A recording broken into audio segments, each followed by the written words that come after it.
Halo, ketemu lagi dengan Mas Eko Otomotif. Apa kabar semuanya? Hari ini kita akan belajar tentang hand block, sender, dan metode pengamplasan. Sebelum materi kita lanjutkan, yang belum subscribe silahkan subscribe dulu dan bunyikan loncengnya karena subscribe itu gratis. Langsung saja kita bahas materinya. Hand block. Hand block atau bahasa Indonesianya blok tangan merupakan peralatan yang digunakan untuk menempelkan lembaran amplas yang digunakan untuk pengamplasan manual. Terdapat berbagai macam bentuk hand block yang penggunaannya disesuaikan dengan bentuk dan area kerja yang diamplas. Ya, jadi ada yang bentuknya rata seperti ini, menyudut, ya, melengkung seperti ini, ya, dan digunakan sesuai bentuk area yang kita amplas. Penggunaannya cukup mudah, dengan cara amplas ditempelkan pada permukaannya ini.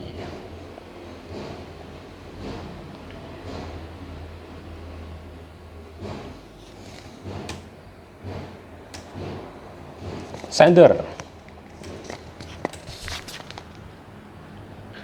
merupakan alat pengamplasan mekanis untuk menempelkan lembaran amplas. Sender digunakan untuk mengamplas lapisan cat, dempul, ataupun surfacer. Berdasarkan penggeraknya, ada dua sender, yaitu electric sander dan pneumatic sander. Ya, kalau electric sander ini menggunakan tenaga listrik untuk penggerakannya.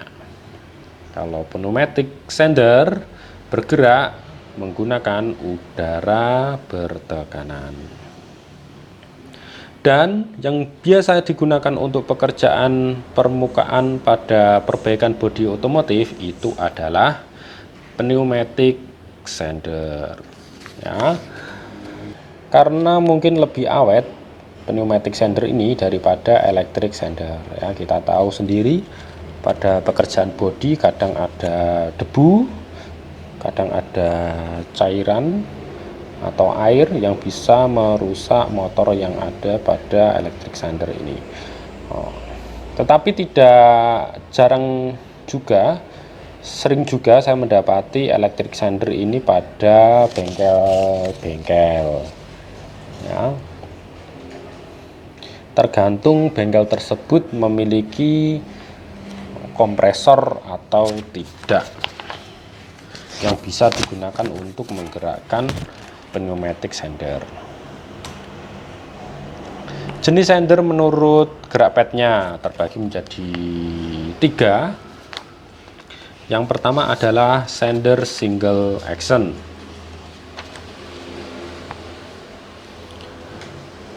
Sander single action atau sander gerak tunggal ini hanya berputar pada sumbu yang tetap, ya, berputar di sini saja.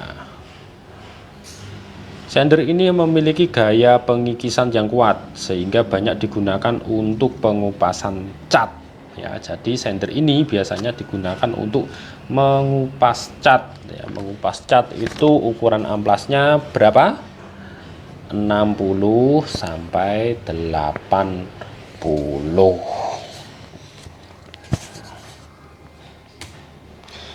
Yang kedua menurut gerak padnya adalah sander double action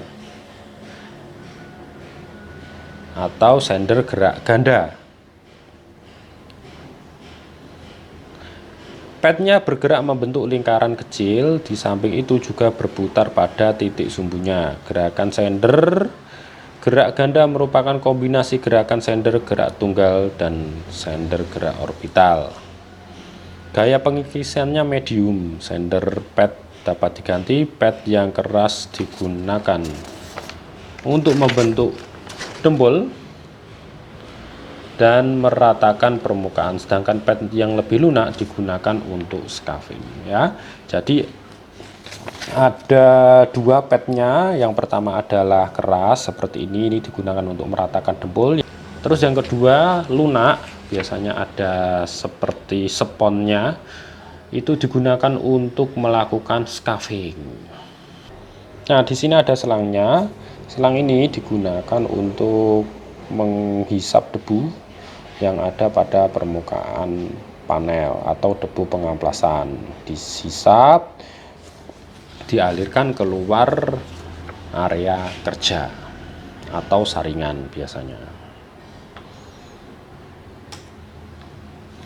Sander selanjutnya adalah sander orbital.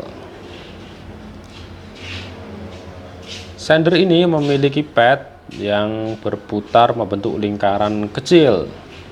Gaya pengikisannya yang dihasilkan kecil sehingga sander orbital banyak digunakan untuk membentuk dempul. Sander pad dapat dilepas untuk diganti ke ukuran yang lebih kecil atau lebih besar, disesuaikan dengan area yang akan dikerjakan. Ya, jadi sandernya hanya bergoyang kecil ya, bergoyang saja, tidak berputar pada porosnya seperti dua sander terdahulunya ya. Jadi hanya bergoyang-goyang, bergetar gitu, seperti apa ya, ya pokoknya bergetar gitu ya, bergoyang. Selanjutnya adalah metode pengamplasan ya. Metode pengamplasan ini ada dua, yaitu adalah pengamplasan basah atau wet sanding dan pengamplasan kering atau dry sanding. Pengamplasan basah adalah suatu metode sanding yang menggunakan air di antara permukaan kerja dan amplas. Pengamplasan basah menjadi efektif apabila dilakukan dengan amplas grade 400 ke atas, yang mudah tersumbat apabila menggunakan pengamplasan kering ya. Jadi untuk penghalusan, pengamplasan basah ini bagus sekali hasilnya bisa halus. Selanjutnya adalah pengamplasan kering. Adalah suatu cara yang banyak digunakan karena mudahnya penggunaan, lebih-lebih pada saat membentuk putih dengan amplas kasar ya. Jadi amplas kering ini penggunaannya mudah pada saat pembentukan nut misalkan ya, itu menggunakan amplas kering ya. Dan ini kelebihan dan kekurangan metode pengamplasan ya. Dari segi konsumsi amplas, itu pengamplasan basah itu rendah, jadi ngamplasnya hanya sedikit-sedikit. Pengamplasan kering itu ngamplasnya tinggi konsumsinya. Terus dari hasil finish, pengamplasan basah itu baik, pengamplasan kering itu sedang.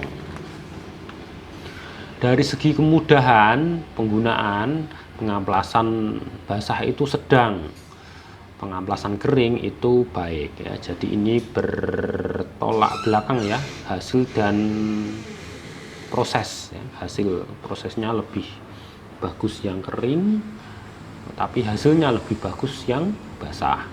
Terus untuk debu, pengamplasan basah tidak ada, pengamplasan kering banyak debu.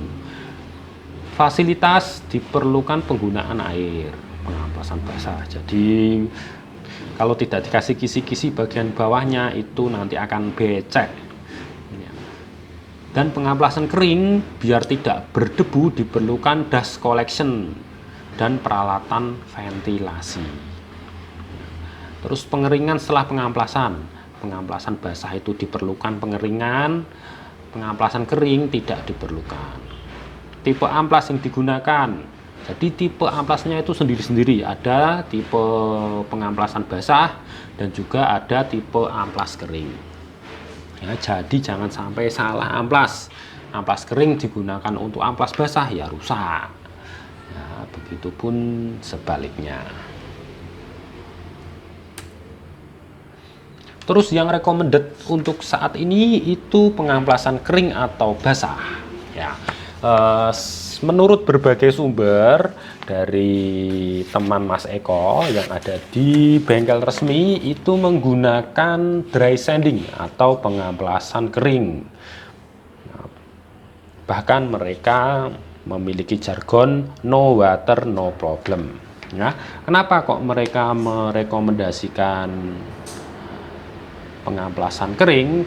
Karena pengamplasan basah itu banyak kemungkinan defect yang terjadi. Ya, misalkan belum kering sudah dicat, ya, ataupun tingkat keawetannya itu lebih awet yang pengamplasan kering atau dry sanding. Sedangkan untuk pengamplasan basah itu 1 tahun kemudian, 2 tahun kemudian bisa terjadi defect. Dan dari segi peralatan itu mendukung untuk pengamplasan kering karena sudah ada sander yang memiliki dust collection atau kotak debu yang membuat debunya tidak banyak berterbangan, ya. Tetapi ini jangan dicontoh ya. Ini tidak menggunakan masker masnya ini, ya. Jadi ini hanya model saja. Oke, sampai di sini materi kali ini. Sumber pada hari ini adalah pengecatan bodi kendaraan ke-1 buku kurikulum 13 dari Kementerian Kebudayaan Republik Indonesia. Terima kasih Pak Menteri. Demikian penjelasan dari saya, kurang lebihnya mohon maaf. Jika ada yang mau ditanyakan silahkan komen di kolom komentar. Jika ada teori lain yang lebih bagus, ya, tolong juga di komen di kolom komentar. Terima kasih perhatiannya, kurang lebihnya mohon maaf. Sampai jumpa lagi.